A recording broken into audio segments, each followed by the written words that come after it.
Nyari apa mas? Kebenaran teori evolusi? Bang, mau ngapain bang? Mau buang teori evolusi menyesatkan.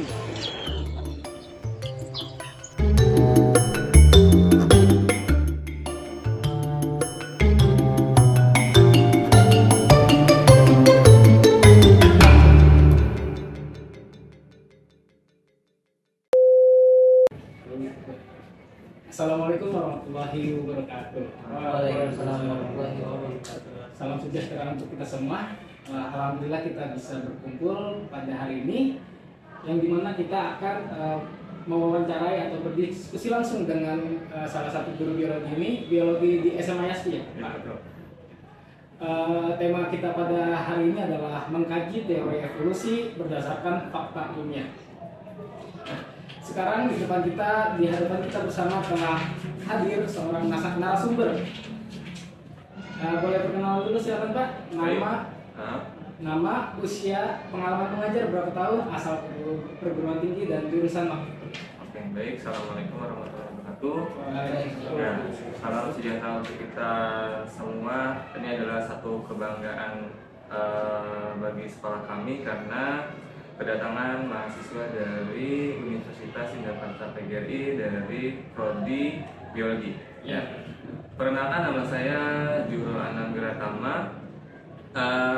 Saya sering dipanggil Parul. Di sini saya menjabat sebagai Wakil Kepala Sekolah Kesiswaan dan saya juga sudah mengajar di sini kurang lebih 10 tahun, ya 10 tahun. Dan juga saya lulusan S1-nya Universitas Indonesia PGRI dan juga S2-nya Universitas Indonesia PGRI, seperti itu. Dan juga jurusan waktu kuliah S1 itu pendidikan biologi, kebetulan kita sama, dan S2-nya itu Fakultas FMIPA. Sedikit perkenalan dari saya. Berarti Pak Arul ini merupakan kakak tingkat kita ya? Kid senior kita bersama. Jadi terus Oke, langsung aja nih Pak Arul. Bicara tentang teori evolusi. Apa sih yang Bapak ketahui tentang teori evolusi? Ya, teori evolusi itu kalau misalnya di SMA itu dipelajari di kelas 12 semester kedua. Ya, saya tahu teori evolusi ini adalah teori yang mempelajari tentang kehidupan pada masa lampau. Untuk pertanyaan selanjutnya, sekedar dari evolusi itu kan memiliki beberapa teori. Nah, yang salah satunya yang terkenal itu ada teori Darwin. Nah, teori Darwin ini menurut Bapak itu kayak gimana Pak? Ya, baik. Di dalam evolusi yang paling terkenal itu ada, yang saya tahu itu ada 3 teori. Yang pertama ada teori lama, ya, yang kedua ada teori Darwin, yang ketiga ada seleksi alam. Nah, yang saya ketahui tentang Darwin ini dia mengungkapkan bahwa evolusi itu berasal dari anatomi, morfologi, dan juga fisiologi. Sedangkan Lamarck ini mengungkapkan atau berpendapat bahwa leher jerapah pada zaman dulu itu pendek dan juga zaman sekarang itu panjang. Dan juga seleksi alam ini, teori ini dikenal barang siapa yang tidak tahan terhadap perubahan lingkungan maka dia akan punah. Itu yang saya tahu. Untuk yang selanjutnya, ada kasih keuntungan dari teori evolusi itu?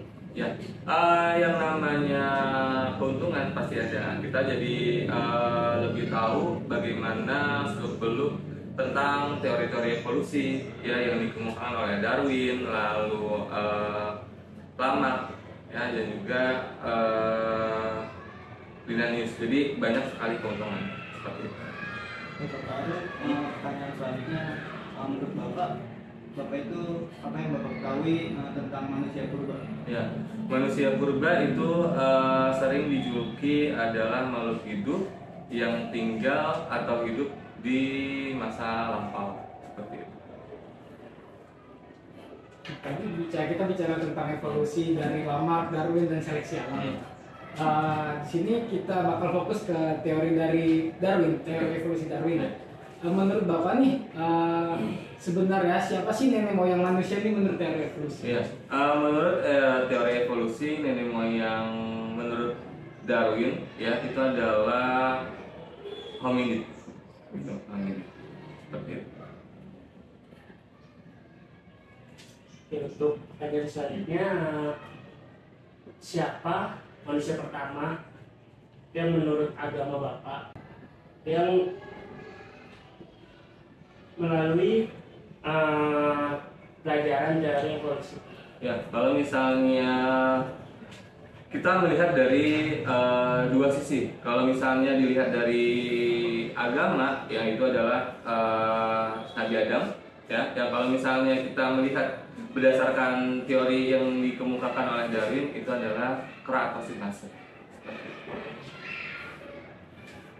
Bertanya saja Pak, apakah Bapak ketahui tentang adaptasi dan mutasi? Ya. Jadi adaptasi adalah suatu perubahan ya pada makhluk hidup untuk menyelaraskan dengan lingkungannya. Ya, jadi untuk istilahnya kayak bertahan hidup terhadap tentang perubahan lingkungannya. Sedangkan kalau mutasi adalah perubahan ya pada susunan gen atau kromosom pada makhluk hidup. Baik, Pak. Kita tahu bersama bahwasanya Indonesia itu kan punya banyak agama.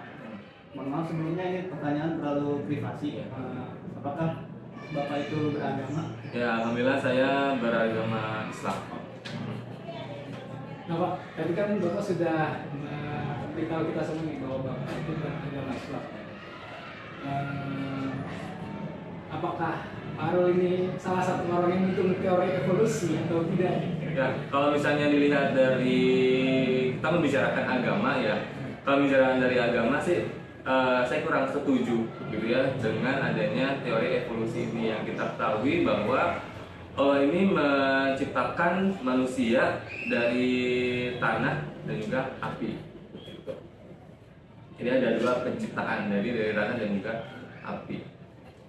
Oke, untuk selanjutnya mengenai teori evolusi, apakah Bapak mendukung, ragu-ragu, atau menolak untuk mengenai teori evolusi? Ya. Jujur saya ini kalau misalnya disangkut pautkan menolak atau ragu-ragu, saya itu menolak. Gitu ya. Saya menolak karena saya berlandasan bahwa kita ini diciptakan dari tanah, kemudian diturunkan makhluk pertama adalah Nabi Adam. Gitu. Kalau misalnya kita disamakan dengan kera, monyet atau gorila ya kurang setuju gitu ya, karena di sini sangat jelas perbedaannya. Manusia itu kan dibekali oleh namanya akal, adab, sedangkan hewan itu tidak diberikan adab dan juga pikiran. Jadi itu yang membedakan antara manusia dengan hewan.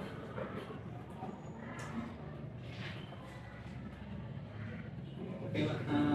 Kalau menurut Bapak sendiri, teori evolusi itu sebenarnya masih layak nggak sih Pak diajarin di sekolah? Nah, kalau untuk secara teori, secara pembelajaran, saya kira masih layak ya, masih layak karena didasari oleh beberapa bukti yang konkret dan juga kurikulum kita kebetulan di kurikulum Merdeka dan di kurikulum 13 ini juga masih tercantum, gitu. Jadi masih layak untuk dipelajari.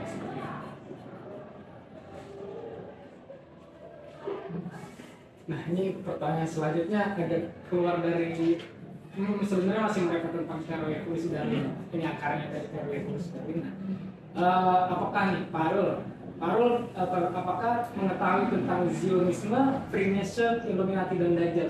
Ya, yang saya tahu dari keempat ruang lingkup tersebut, nah ini adalah yang dimana tidak mempercayai adanya Tuhan. Gitu. Jadi keluar dari yang namanya indeks ketuhanan seperti itu.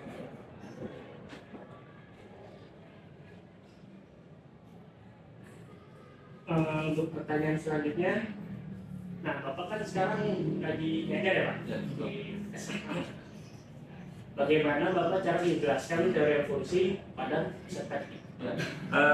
Cara saya menjelaskan tentang teori evolusi di kelas, kita masih menerapkan yang namanya agama. Jadi agama ini kita menjadi patokan bahwa setiap orang, setiap manusia itu bebas berpendapat. Sedangkan si Darwin ini kan hanya berlandaskan dengan teori. Jadi menurut saya ketika orang melakukan pengamatan, melakukan atau mengemukakan pendapat atau teori itu sah saja. Jadi kita landasi dulu dengan keagamaan. Ini Pak, pertanyaan yang mungkin secara umum ya. Ya, betul. Ini masalahnya mungkin udah umum lah, Ya. semua orang udah tahu. Dan teori evolusi itu kan banyak pro dan kontra ya Pak. Ya. Nah itu tuh mengapa teori evolusi itu masih bisa dipelajari sampai sekarang gitu Pak? Ya, kenapa masih bisa dipelajari sampai sekarang? Yang pertama, di dalam kurikulum. Nah, di dalam kurikulum kita itu masih ada. Mungkin kalau misalnya kurikulumnya sudah berubah, ya, nah kemungkinan teori-teori tersebut sudah tidak dipelajari. Yang kedua, teori Darwin ini memang teori yang paling kuat di antara teori-teori yang lainnya. Sedangkan dan juga teori Darwin ini sudah dibuatkan dalam bukunya. Jadi menurut saya susah hilang dalam pelajaran gitu, karena bukti-bukti konkretnya si Darwin ini sudah ada. Gitu. Kalau selanjutnya kita kan juga ini calon-calon jadi guru ya Pak. Kalau menurut Bapak itu apa boleh sih kita menyampaikan ilmu kepada siswa atau peserta didik tapi itu menyimpang dari ajaran agama yang kita anut? Ya. Saya kurang setuju ya. Saya kurang setuju dengan adanya hal yang menyimpang yang diajarkan oleh peserta didik. Nah, caranya agar tidak terjadi penyimpangan yang tadi saya katakan, kita harus berlandaskan agama. Jadi agama dulu kita tanamkan bahwa makhluk atau ciptaan Tuhan ya itu diciptakan dari tanah ya. Lalu kita dasari dengan teori-teori yang ada sehingga dibuat bahan perbandingan. Ini pertanyaan terakhir ya Pak. Ya. Bagaimana cara Bapak biasanya teori, khususnya teori evolusi manusia pada masa didik gitu? Ya. Saya cara menyiasatinya adalah dengan memberikan beberapa teori-teori ya, teori-teori tentang evolusi, lalu ditandai dengan adanya bukti-bukti, baik bukti berupa teori dari si Darwin ya, teori dari agama kita, karena agama kita kebetulan juga agama Islam, jadi kita sangkut pautkan kedua teori tersebut gitu, sehingga mencapai satu kelarasan yang ternyata dari bidang agama seperti ini, dari bidang teori seperti ini, sehingga nanti kita bisa menyimpulkan, kita ambil satu tarik lurus. Oke, baik, tadi itu sudah pertanyaan terakhir ya Pak. Berarti yang bisa saya simpulkan adalah bahwa ketika kita memberikan sesuatu kepada peserta didik itu harus dilandaskan dengan keimanan atau agama ya Pak. Dan ketika sebuah teori itu belum menjadi hukum, masih hanya menjadi teori, itu kita tidak harus meyakini. Ya, betul. Oke, terima kasih buat Pak Arul atas waktu dan tempatnya. Kami dari mahasiswa Universitas Indra Prastata GRI mengucapkan banyak terima kasih atas segala halnya. Maka dari itu kami semua pamit. Wassalamualaikum warahmatullahi wabarakatuh.